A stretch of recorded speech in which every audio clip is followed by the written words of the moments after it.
Bueno, entonces entramos al tema de la teoría psicoanalítica de las relaciones objetales de Melanie Klein. Entonces, ¿con esto a qué nos referimos? Seguimos con la escuela psicoanalítica, ¿verdad? Que pues fue la primera, ¿verdad? Ya de la psicología moderna, que empezó a abrir la brecha en cuanto a que la psicología se pareciera más a lo que nosotros conocemos ahora.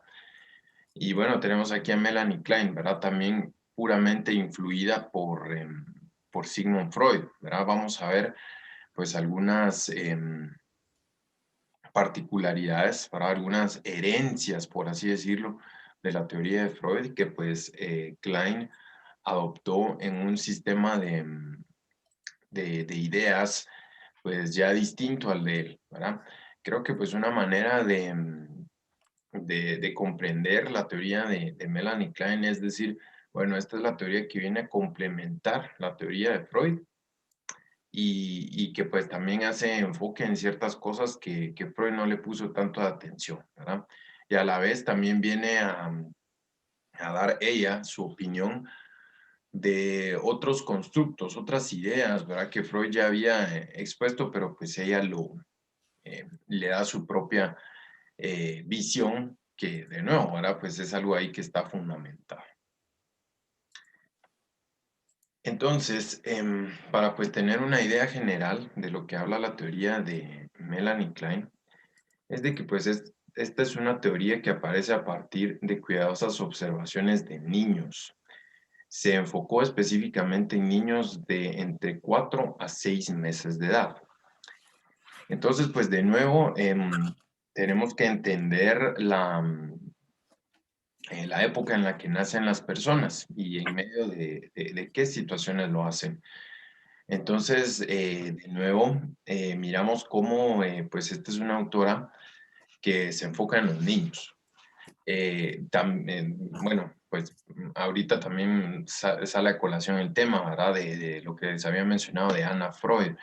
Anna Freud, ¿verdad? La hija de Sigmund, de igual manera inició sus observaciones que la llevaron a generar su teoría con niños. Dando contexto histórico, pues es un poco digamos, el espacio que indisputadamente, que de la manera más fácil se le daba a la mujer, ¿verdad? En la academia en ese entonces, en la psicología en ese entonces, se miraba un poco, pues, que se tenía la creencia en esa época que, pues, la mujer tenía una vocación innata a la maternidad. O sea, pues, desde que nacían ya estaban orientadas a la maternidad, ¿verdad? Esa era la creencia en esa época. Y por lo tanto, pues, miramos aquí que estas dos autoras iniciaron su trabajo con niños. Actualmente, ¿verdad? Pues tampoco, bueno, en nuestra cultura específicamente aquí en Guatemala, em, tampoco es tan así, pero a todos nos toca que, bueno, ¿verdad? Cuando nos acabamos de graduar, muchos de nuestros primeros trabajos son con niños, ¿verdad? ¿Por qué? Pues ya no es que usted se ve que está jovencito, jovencita, ¿verdad? Empiece con niños, ¿verdad? Es un poco la consigna que sea. Entonces, pues ya miramos, estamos hablando de una persona que nació en el siglo XIX, ¿verdad? Entonces, ya van ahí algunos siglos en que la tendencia va por ese lado.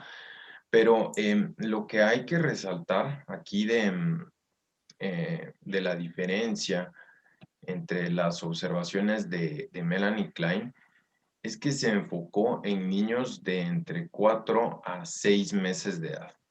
O sea, para ella, a diferencia de Sigmund Freud, que como vemos, pues él habló de una línea de desarrollo que abarca toda la infancia, ¿verdad? Hasta el inicio de la pubertad.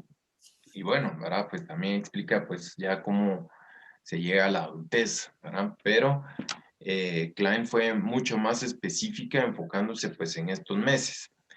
que bueno, ¿verdad? Pues también da pie a la idea de algo que pues también vamos a hablar con Eric Erickson, de cómo el niño, de cómo el ser humano al nacer es sumamente influenciable y es sumamente vulnerable a las influencias del entorno. Entonces, imaginémonos cómo es una persona entre sus 4 y 6 meses de edad, pues es una persona precisamente que necesita de muchos cuidados, ¿verdad? Que no se puede valer por sí misma.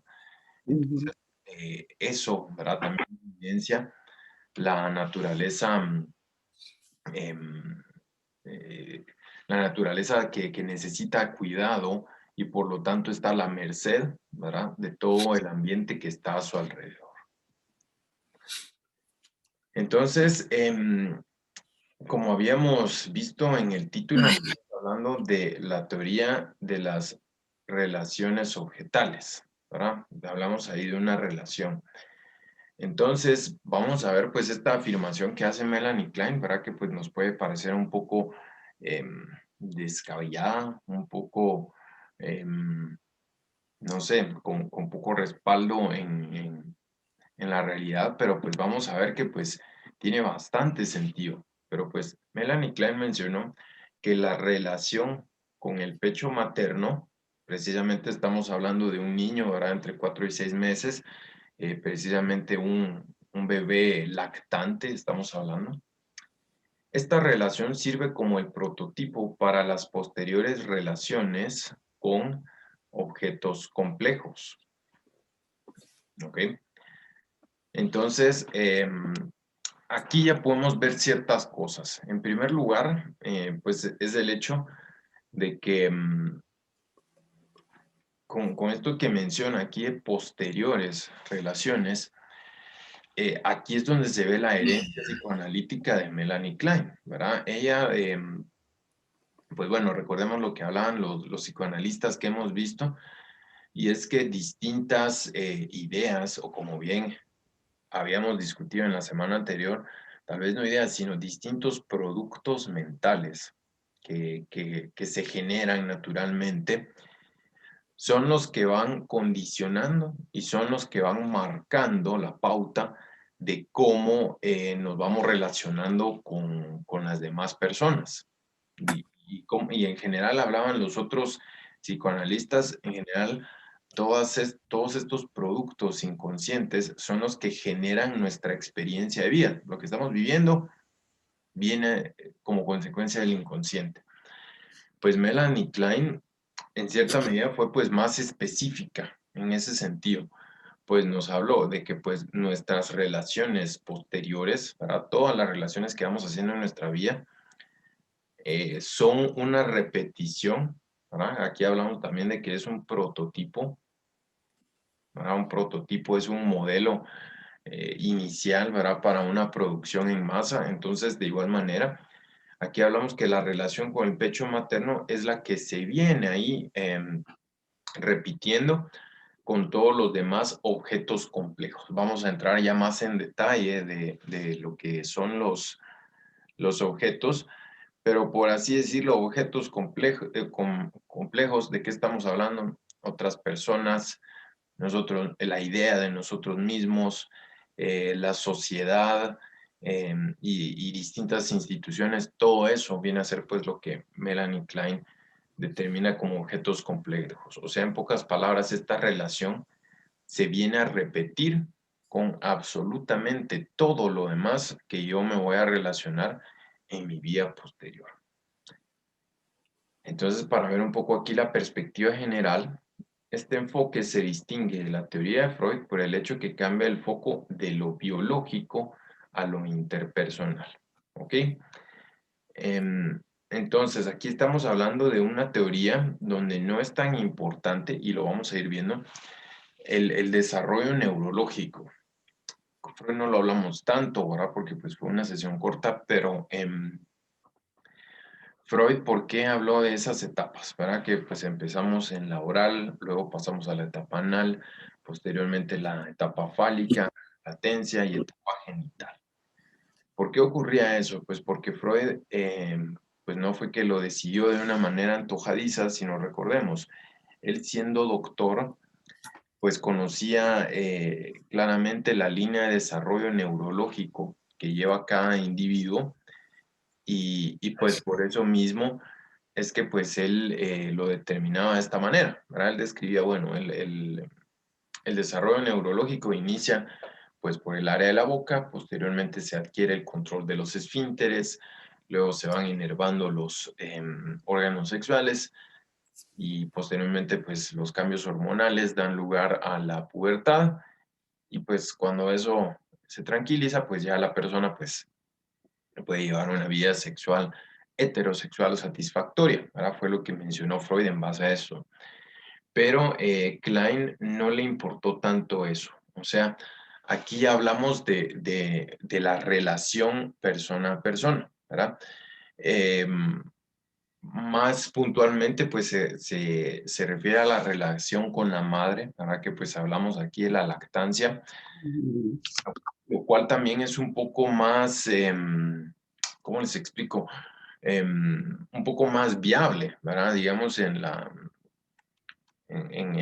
nuestra sociedad actual, ¿verdad? Pues es mucho más fácil, ¿verdad? Que se dé el hecho de que pues una madre cuida a su hijo a lo que pues hemos hablado de que pues en nuestra sociedad tal vez el varón está un poco relegado, ¿verdad? No es que esté vetado, no es que no ocurra, pero es más común que sea la madre quien esté en contacto total con su hijo en estas instancias de vida, ¿verdad? Entre los 4 y 6 meses. Entonces, pues eso hace un poco interesante la teoría de Klein, ¿verdad? Que habla de eso. A ella no le importa tanto el desarrollo neurológico, sino que pues le interesan los cambios y las reacciones que genera este contacto, esta interacción entre el niño y su madre en los primeros años. Hasta el momento, compañeros, no sé si hay alguna duda o comentario relativo al tema. Buenos días, licenciado. Sí, de hecho, una consulta. Por favor. Em, ¿Cómo definiría esta autora? Bueno, acá se habla de la relación con el pecho materno, pero ¿y qué sucede con los huérfanos y pues niños que no tuvieron una madre, sino que se criaron de una manera artificial, podríamos decir? Sí, sí, Miguel, muy, muy importante preguntar todo eso, ¿verdad? Porque pues en todas las teorías, pues aquí se da la excepción a la norma, ¿verdad? Obviamente, pues aquí, ajá, estamos hablando de generalidades, pero pues pueden ocurrir distintos motivos que pues separan a un niño de su madre.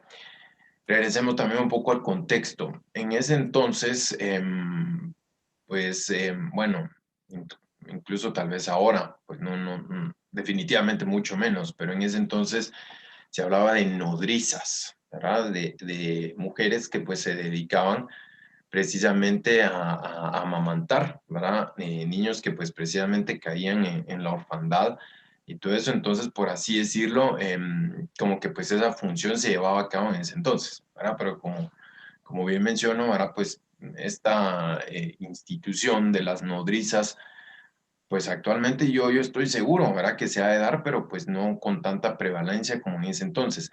Pero sí, Klein mencionaba que pues esto dejaba como una marca, por así decirlo, ¿verdad? Que el adulto iba a arrastrar esa carencia de alguna manera, que la iba a ir repitiendo en sus relaciones posteriores, ¿verdad? Entonces, en este caso, ¿verdad? A menos que pues, como te digo, hubiera habido alguna otra persona que supliera esta función, pues ya se caía en eso, ¿verdad? Y vamos a hablar un poco cuando describamos las posiciones que bueno, ¿verdad? Que describió Melanie Klein, son un poco como estadios de desarrollo, pero que determinan la vida posterior del ser humano, ¿verdad? En base a cómo se desarrollaron, pero pues en pocas palabras, eso podría ser terrible para el niño, ¿verdad? Desde la perspectiva de Klein, porque pues lo empujaría inconscientemente a tener una sensación de carencia, Gracias por tu participación, Miguel. Miro aquí también que Karin Búcaro tiene levantada la mano. Por favor, Karin, el audio es tuyo. Ay, perdón, es que era casi la misma pregunta que el compañero, porque en la actualidad yo he visto mamás que deciden, ¿verdad? No Sí, dar de amamantar, sí. aunque se ha promovido mucho también, ¿verdad? Por todas las instituciones, pero ujú, No, Karim, pero mira, tu participación también aporta mucho, ¿verdad? Porque pues sí, ¿verdad? Eso también es otra circunstancia que hay que tomar en cuenta, ¿verdad? El hecho de las mamás, ¿verdad? Que pues sea por el motivo que sea, deciden o no se dan las circunstancias para que tengan el momento de la lactancia con sus hijos, ¿verdad? Qué sé yo, pueden darse situaciones laborales o también a veces que físicamente, ¿verdad? No producen la leche, ¿verdad? Eso también puede ocurrir. Pero también en estos casos, Karin, ahí sí estamos hablando con una teoría un poco más abstracta, ¿verdad? Porque pues es cierto, ¿verdad? Klein mencionaba específicamente el pecho materno, pero pues también, pues bueno, si la madre decide esto, pero pues de alguna manera tiene que alimentar al niño. Y a un niño de esa edad, pues no le puedes servir ahí su churrasco para que pues él venga con sus cubiertos ahí a comerlo por él mismo, ¿verdad?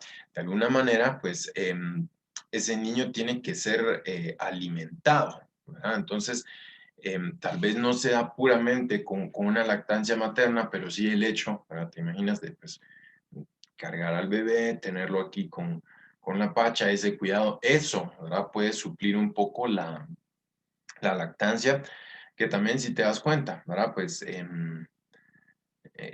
la lactancia es algo muy, ¿cómo te explico? Muy cultural. O sea, em, a pesar de que es el mismo acto, cada mujer, ¿verdad? Tiene distintas costumbres, ¿verdad? Acerca de cómo dar el pecho, ¿verdad? Entonces, sí, o sea, a pesar de que pues es como te digo, algo natural, cada quien lo hace a su manera, entonces esto, ¿verdad? De pues tal vez no dar pecho, pero sí una pacha, ¿verdad? Eso también puede ser como que una manera más, una cultura más, ¿verdad? Donde pues hay otra manera de llevar a cabo esta relación, ¿verdad? Pero en las teorías psicoanalíticas, Karen y compañeros, es importante tomar en cuenta eso, ¿verdad? Que pues tenemos que ser un poquito más abstractos y no tan concretos para ir generalizando esto, ¿ok? Espero, compañeros, esto haya aclarado un poco las dudas sí, gracias. Ujú. para servirles. ¿Alguna otra duda o comentario, compañeros?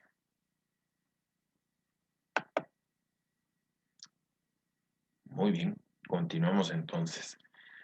Vamos ahorita en sí a ya la teoría de las relaciones objetales. Entonces, como va siendo tradición en este curso, yo les menciono de qué nos vamos a acordar de este autor. Muy probablemente, cuando se les diga Melanie Klein, ustedes rápido van a hacer ahí la unión entre Melanie Klein y relaciones objetales, ¿verdad? Así como ya hemos hablado Freud, el inconsciente, habíamos hablado de Adler, complejo de inferioridad o superioridad, Melanie Klein, relaciones objetales. Entonces, aquí que hablamos, ya habíamos hablado un poco de una manera más general acerca de la teoría de las relaciones objetales, en el hecho de que pues esa relación primaria entre el niño y el pecho materno es la que se va repitiendo a lo largo de la vida, ¿verdad?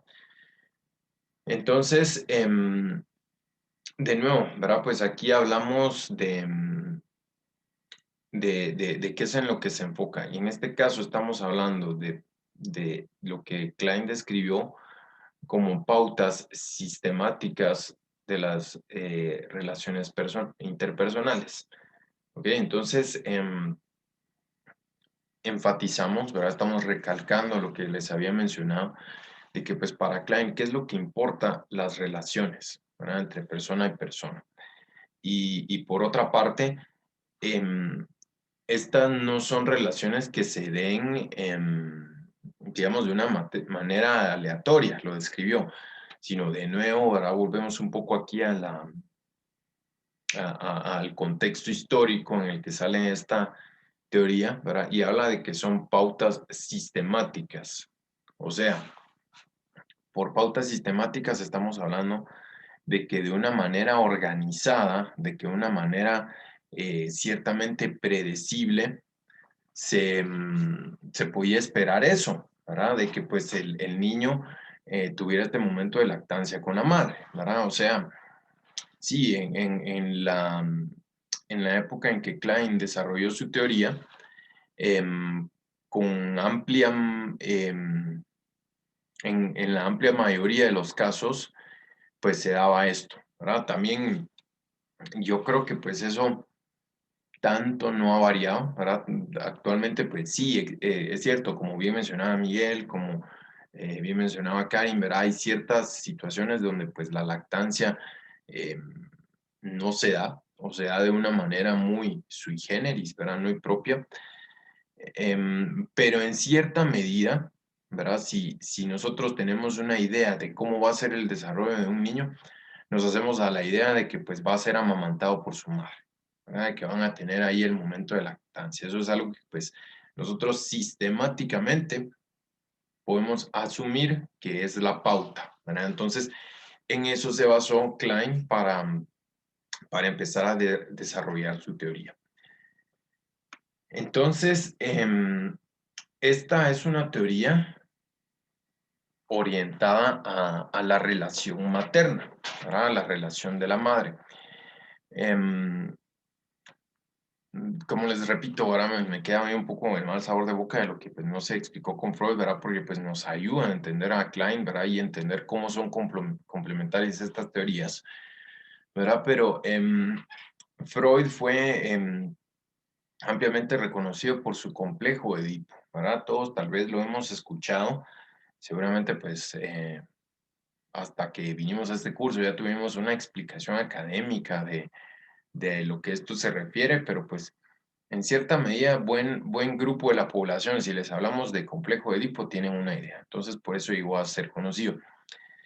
Pero lo que apuntaban ciertos autores, ¿verdad? No Klein ni Freud, pero ciertos autores apuntaban de que el complejo de Edipo terminaba siendo muy orientado al padre, ¿verdad? Porque pues como les había mencionado, el complejo de Edipo en el niño finaliza en que pues el niño tiene que pues llegar a ser igual que su padre para tener la oportunidad de conseguir a una mujer parecida a su madre, ¿verdad? Entonces ahí es como eso funciona.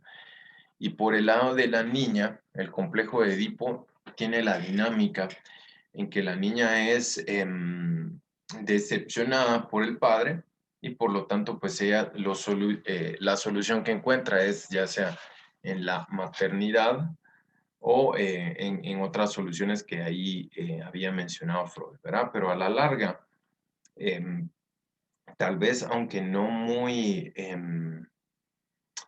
no muy con la cara descubierta, un poco en las sombras, pero desde la perspectiva de Freud, el padre, ¿verdad? Era el protagonista del desarrollo psicológico del niño. Pero en este caso estamos hablando de la relación materna, ¿verdad? Como, pues, como vemos, Klein mencionó la situación del pecho materno, ¿verdad? No habla del pecho paterno, sino hasta el momento lo que miramos es una perspectiva donde pues no hay mayor participación del padre.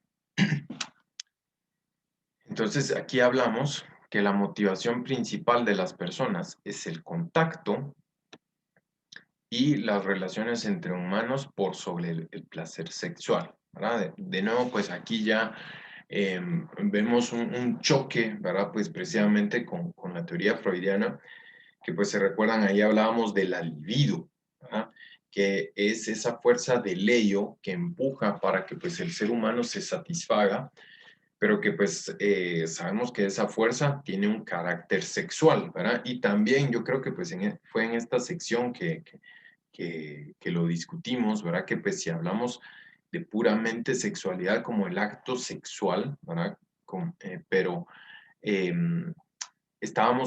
hicimos la aclaración, ¿verdad? De que pues hablábamos más como de una energía vital, pero que pues es una energía vital que incluye el acto sexual y la genitalidad. Pero sí, digamos, ese es el enfoque del psicoanálisis más clásico, la libido, la satisfacción de la energía sexual.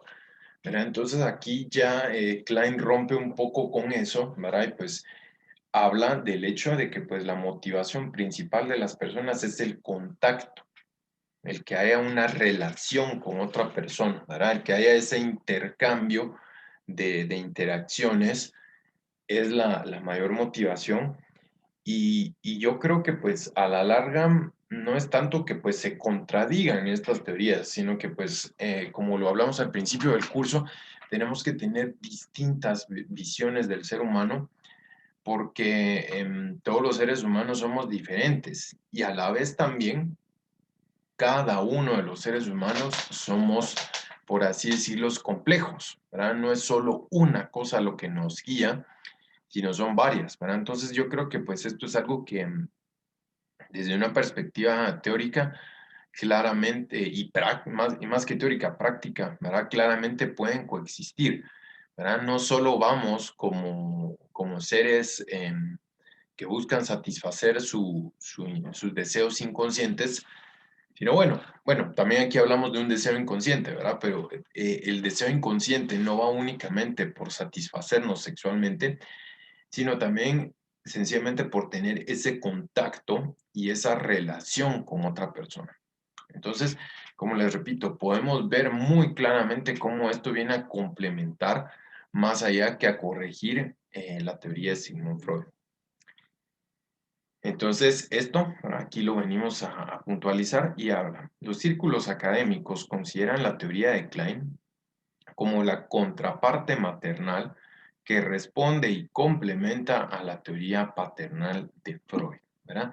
Ahí en nuestro libro, Bajo la Máscara, lo que menciona pues un poco es de que en el psicoanálisis, el papá del psicoanálisis viene a ser Sigmund Freud y la mamá del psicoanálisis viene a ser Melanie Klein, ¿verdad? Entonces viene a ser un poco una metáfora acertada, una metáfora que nos da una idea de lo que estamos hablando, pero sí, esa es una manera ahí de entender un poco el desarrollo del ser humano a través de una perspectiva psicoanalítica.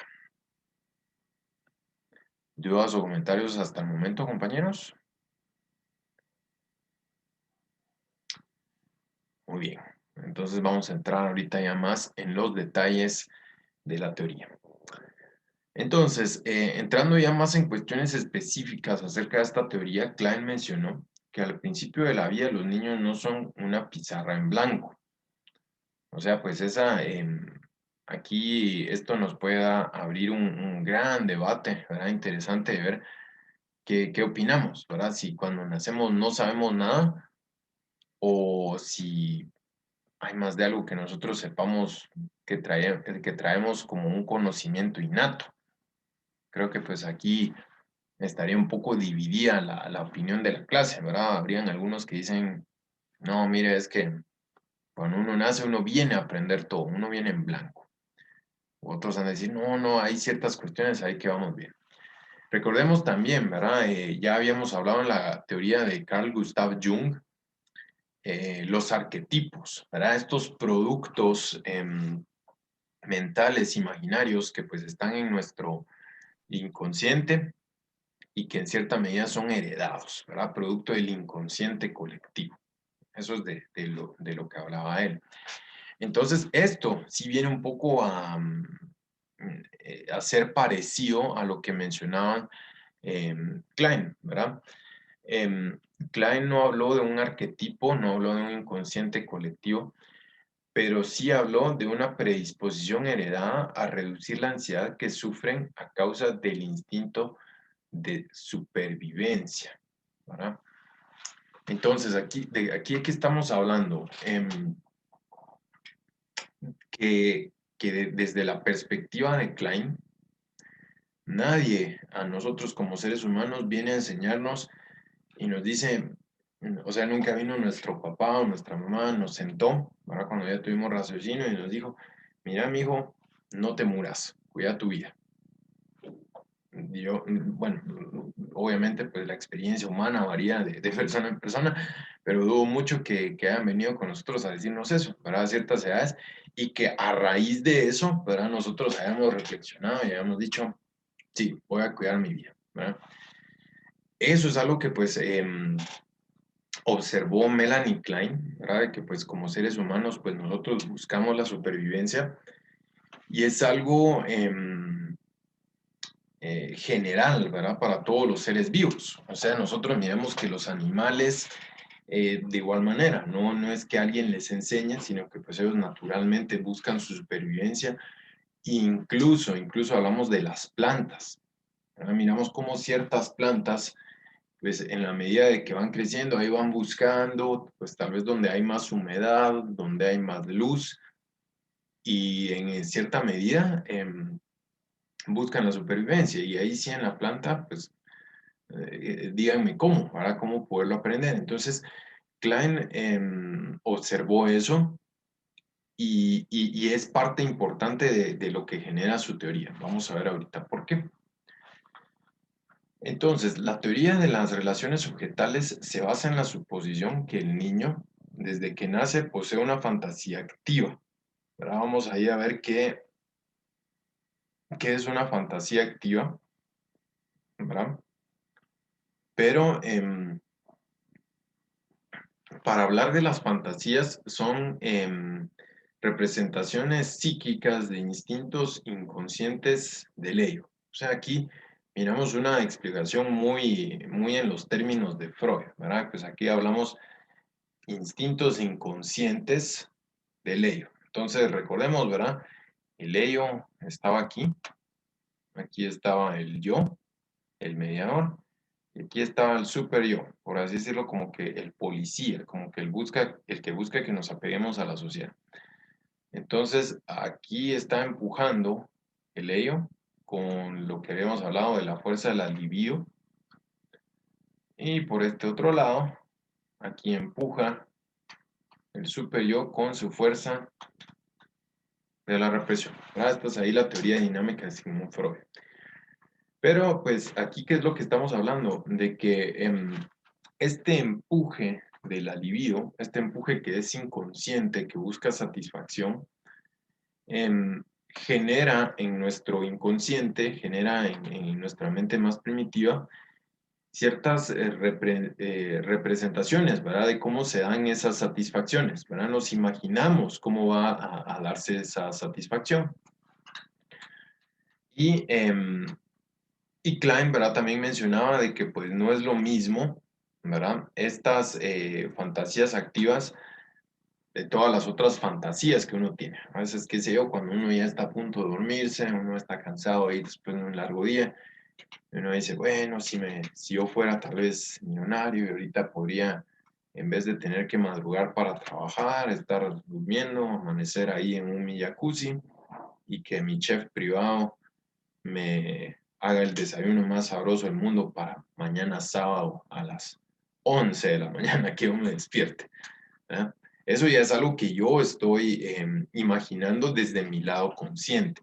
O sea, aquí no estamos hablando de un producto del ello, sino estamos hablando de un producto del yo, que es consciente. Entonces, Klein mencionó, ¿verdad?, de que pues era importante diferenciar esto, porque sí, en cierta medida, pues nos pueden influenciar estas fantasías que generamos desde nuestro lado consciente, pero no llegan a ser tan poderosas como las fantasías activas, que estas son las que vienen del ello, ¿verdad? Porque son inconscientes.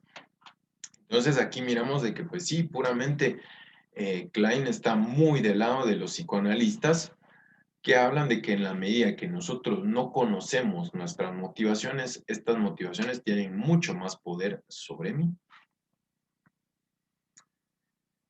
Posteriormente miramos aquí que Klein escribió precisamente sobre la fantasía dinámica de los niños.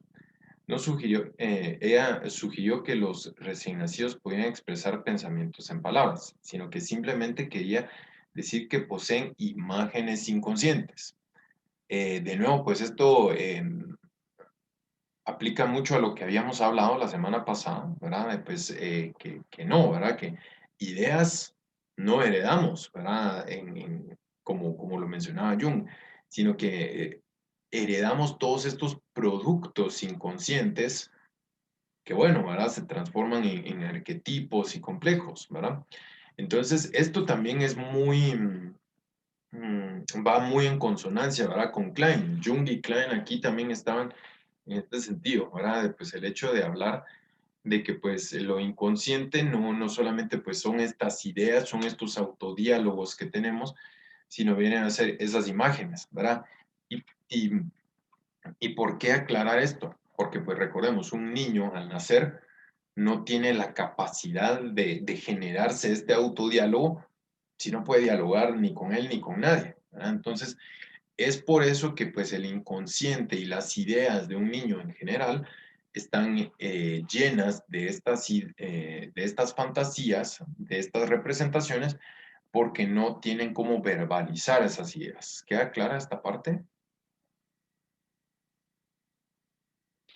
Sí, licenciado. Sí, bien, gracias Krishna ahí por aclarar. Pero sí, ¿verdad?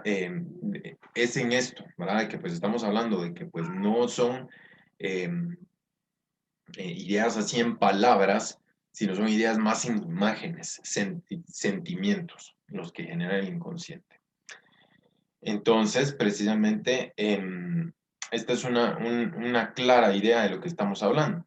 Por ejemplo, un estómago lleno es bueno y un estómago vacío es malo, ¿verdad? Terrible, ¿verdad? Que pues yo les esté dando esta clase ahorita tan temprano, ¿verdad? Que pues ahí ya voy teniendo ahí la necesidad de mi desayuno, ¿verdad? Pero aquí que hablamos, también en la teoría de Melanie Klein es importante mencionar de que pues describe esa dualidad, esas dos caras de la moneda en las ideas de los niños a estas edades y que por ende, ¿verdad? Son ideas que nosotros vamos a heredando. Entonces, obviamente, la sensación que puede tener el niño después de pues haber comido y estar satisfecho va a asociar el hecho de estar alimentado como lo positivo. Y obviamente el malestar, la incomodidad que puede asociarse a tener hambre, a no haberse alimentado, lo va a asociar como algo malo, ¿verdad? Entonces, aquí ya miramos, ¿verdad? Cómo se va dando esta dualidad que si el ser humano no se desarrolla, va a repetirlo en distintas áreas de su vida, porque eso lo podemos ver claramente en nuestra sociedad, o sea, em, aquí hablamos, ¿verdad? Estómago lleno bueno, estómago vacío malo. Pero miren todas las dualidades entre las cuales nosotros tenemos que navegar en nuestra vida cotidiana. Empezar, si ser del Barça o del Real Madrid, dependiendo al equipo que le vayamos, uno es el bueno y el otro es el malo. Navegar entre el que es comunista y el que es capitalista.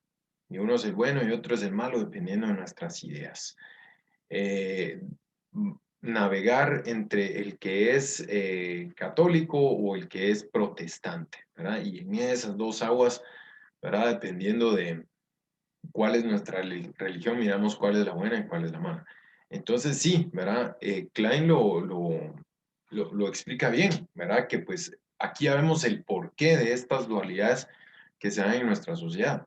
Es por el hecho de que pues el niño empieza a estructurar el mundo de esta manera. Y ya vamos a ver que pues sí, aquí estamos hablando de las ideas, pero ya vamos a ver cómo esto se aterriza más desde el punto de vista de las relaciones. Entonces aquí habla, cuando el niño madura, las fantasías inconscientes relacionadas con el pecho siguen influyendo en su vida psíquica, porque vamos a hablar también aquí de que el niño percibe que hay un pecho bueno y hay un pecho malo, ¿verdad? Pero va desde esto que mencionamos, desde que pues ya el niño inconscientemente va asociando ciertas ideas, bueno, ya aclaramos que ideas no, ciertos productos mentales, ciertas sensaciones e imágenes como positivas y otras como negativas.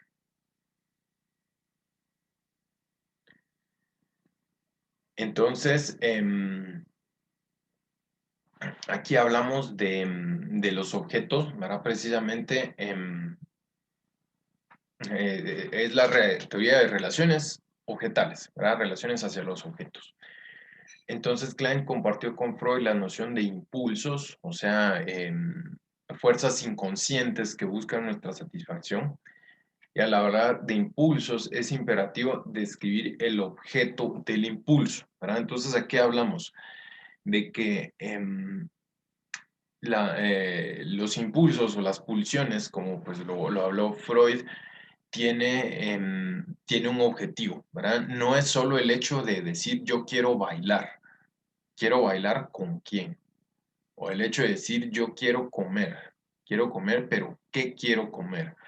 Todo ese qué, todo ese objetivo de con qué yo me quiero satisfacer, vienen a ser los objetos, ¿verdad? Porque pues de acuerdo aquí a la teoría de Klein, nosotros sí, ¿verdad? Queremos relaciones, queremos contacto, pero no es con quien sea, ¿verdad? Sino es con ciertos objetos que tienen estas características, ¿verdad? Que ya visto desde la perspectiva de Klein, características que nosotros asociamos con el pecho bueno, ¿verdad? Entonces, aquí es donde esto ya va agarrando un poquito más de forma, ¿verdad? Porque pues les mencionaba, ¿verdad? De que pues al principio, pues bueno, ¿cómo así? ¿Verdad? Que pues por la vida andamos ahí buscando el pecho bueno, ¿verdad? Pero dense cuenta, desde el lado de nuestras relaciones románticas, por así decirlo, existe ese dicho, esa creencia de que decir, bueno, para a un hombre se le llega hacia el corazón, al corazón a través del estómago, ¿verdad? Es un dicho que está ahí en nuestra sociedad. ¿Por qué? ¿Verdad? Porque pues a través de la alimentación pues puede haber esa satisfacción. Entonces aquí estamos haciendo referencia. Estamos haciendo referencia precisamente al pecho bueno, a ese pecho que alimenta y que satisface, ¿verdad? Y que brinda ahí todas estas características. Entonces, pues ahí ya ven, ¿verdad? Obviamente no es así todos los casos, hay situaciones que salen de esto, pero pues sí ya miramos de que pues en ciertos casos sí lo explica, el hecho de pues por qué se buscan ahí ciertas cosas. Entonces, lo que brinda esta satisfacción es lo que pues ahí se asocia y se busca como el objeto. No queremos el contacto con quien sea, sino queremos el contacto con ese objeto que nos recuerda el pecho bueno. También, como les mencioné, aquí hablamos de las posiciones, ¿verdad? No aquí hablando de la teoría de las relaciones objetales. El yo busca la integración o la mediación a la desintegración y la destrucción. O sea, por así decirlo, desde la perspectiva de Klein, el yo es un poco como ese agente, como ese que está ahí para lograr lo que habíamos hablado de nuestro impulso de supervivencia, ¿verdad? El yo busca eso, evitando de que pues precisamente nos destruyamos o nos desintegremos. Entonces el yo prefiere las sensaciones gratificantes por sobre las frustrantes. De nuevo, ¿verdad? Por este instinto de supervivencia. Los niños clasifican sus experiencias en posiciones o modos de relacionarse con los objetos internos y externos. Este término, ¿verdad? El término posiciones, puede comprenderse como fase de desarrollo. Entonces, en estas etapas de edad, ¿verdad? Que estamos hablando entre los 0 y los 6 meses de edad, Klein describió estas dos posiciones. En primer lugar, la posición esquizoparanoide, que menciona que para controlar su supervivencia, el niño adopta esta posición donde se organizan las experiencias a través de una manía persecutoria y la clasificación de los objetos como buenos o malos. O sea, en un inicio, el niño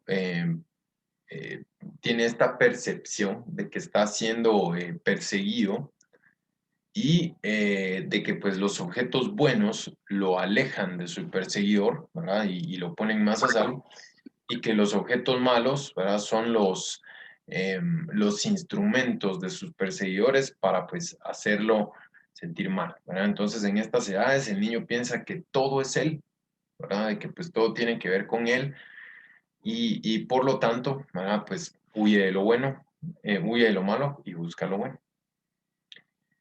Y por otra parte tenemos aquí la posición depresiva, donde pues aquí hablamos de que ya está la ansiedad, ¿verdad? Estos sentimientos que se dan ante la idea de perder un objeto amado, unidos a los sentimientos de culpa por desear destruir ese objeto, ¿verdad? Entonces, existe como que pues esa dualidad, porque pues por un lado, em, el niño en estas edades, pues sí, obviamente pues desea esta satisfacción de la relación y la lactancia con la madre, pero por otra parte también le guarda rencor, le guarda odio, porque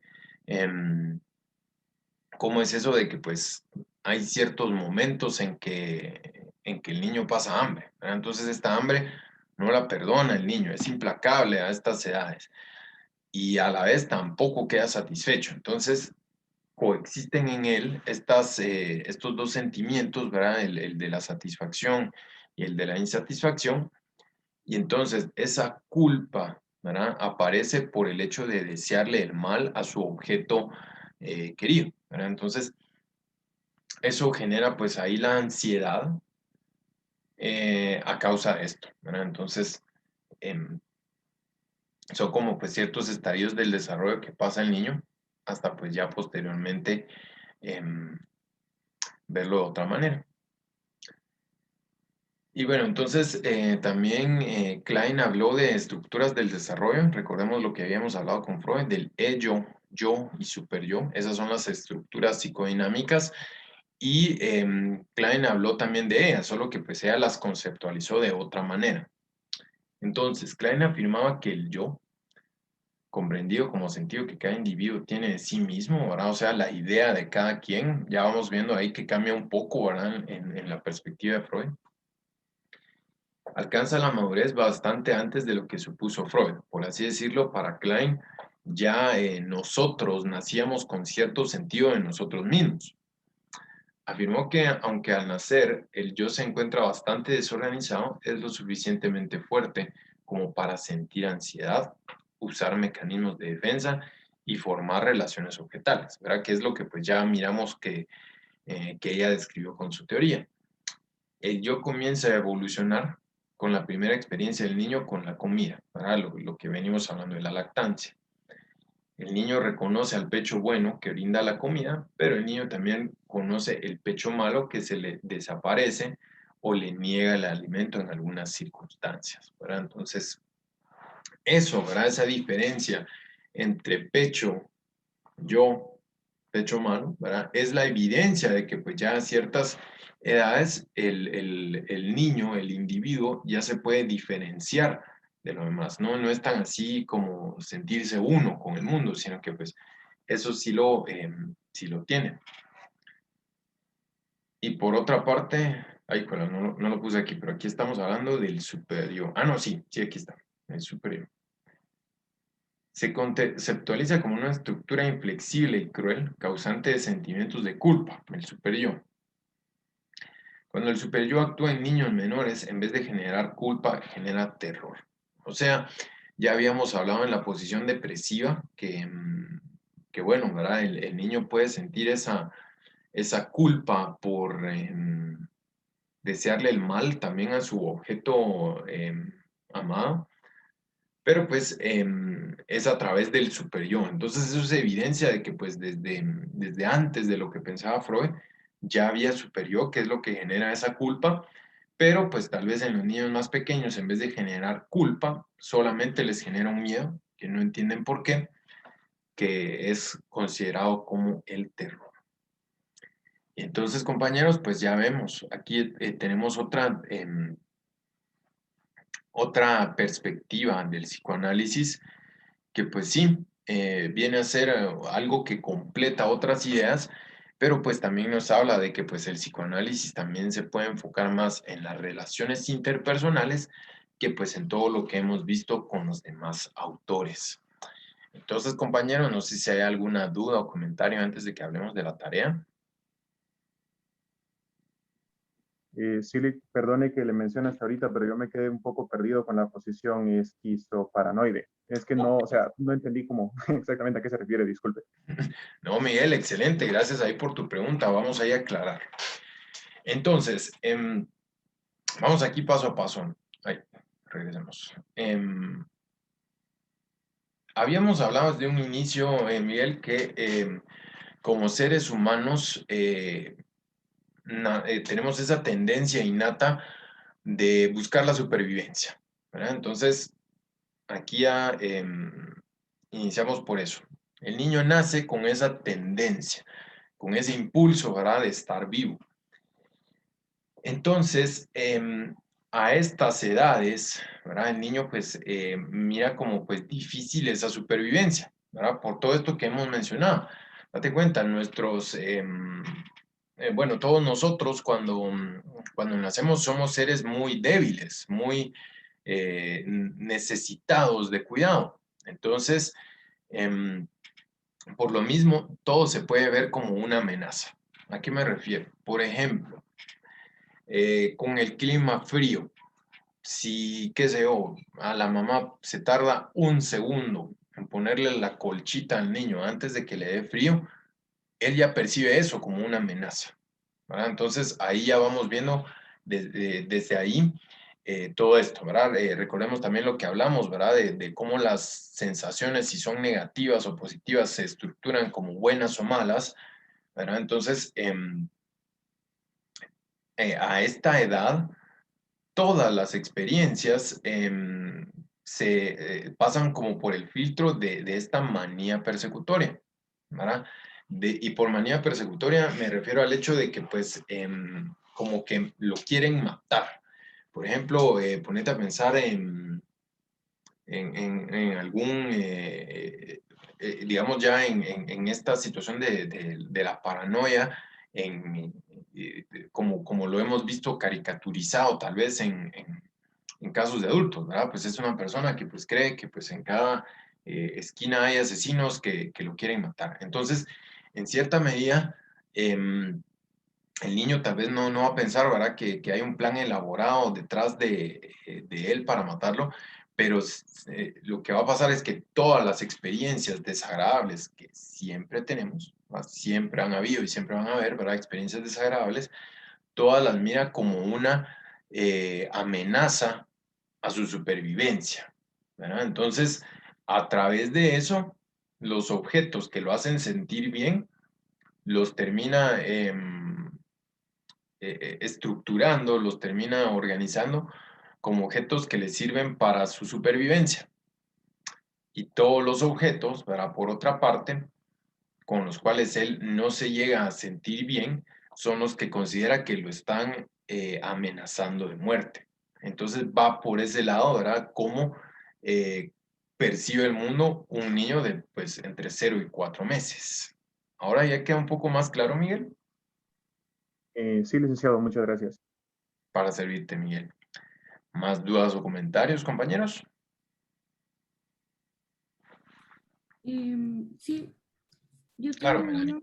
uno. Por ejemplo, se dice que esta teoría de Klein es como la contraparte de la de Freud, porque él se enfocaba más en lo paternal.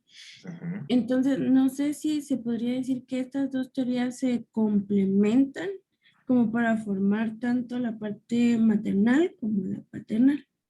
Claro, Melanie, precisamente pues eso es algo que sí, que tu perspectiva es apropiada, ¿verdad? Porque pues mira, la intención de este curso, ¿verdad? Y que estemos viendo ahí varios autores, es que se dé esto como que con todos, casi que pues si te das cuenta, pues casi todos los autores se pueden ir ahí complementando, ¿verdad? Pero precisamente pues aquí ya puedes ver que bueno, ¿verdad? La teoría de Klein se enfoca un poco más en la madre, que pues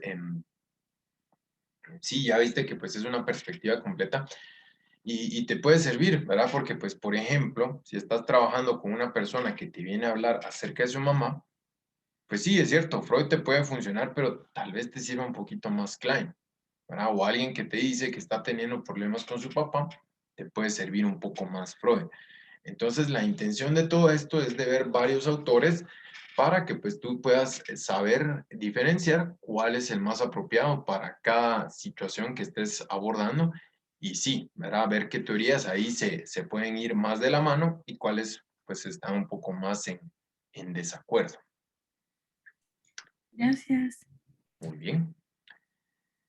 Pues bueno, compañeros, entonces, sí, en cuanto a la explicación aquí del tema, pues esto sería, ¿verdad? Vamos a hablar aquí brevemente de la tarea.